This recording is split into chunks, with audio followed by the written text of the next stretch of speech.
Puwede bang pilitin na magtrabaho ang isang empleyado na gusto nang mag-resign? So, ang sagot po natin dyan ay hindi. So, ang tawag sa termination ng employment ng isang empleyado ay resignation. So, ayon sa Labor Code of the Philippines, ang empleyado ay pwedeng mag-resign sa kanyang trabaho at ang employer ay hindi siyang pwedeng pilitin na magtrabaho.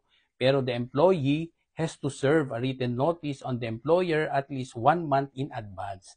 Otherwise, the employer upon whom with no such notice was served may hold the employee liable for damages.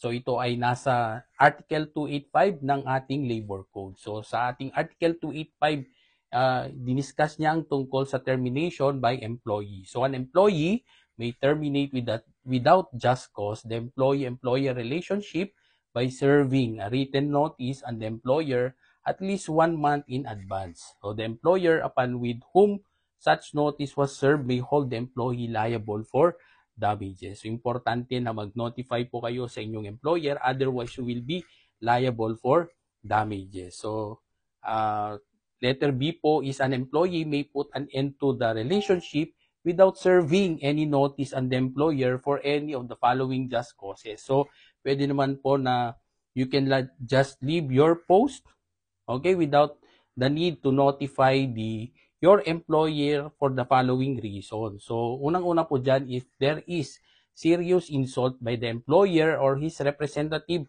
on the honor and the person of the employee. So, pangalawa po is there is inhuman, unbearable treatment accorded by the employee, by the employer or his representative. Or pangatlo, merong commission of any crime or offense by the employer or his representative against the person of the employee or any of the immediate members of his family. And of course, other causes analogous to the foregoing. So, Attorney Picasso po, panatag ang loob ng taong may alam. Hanggang sa muli.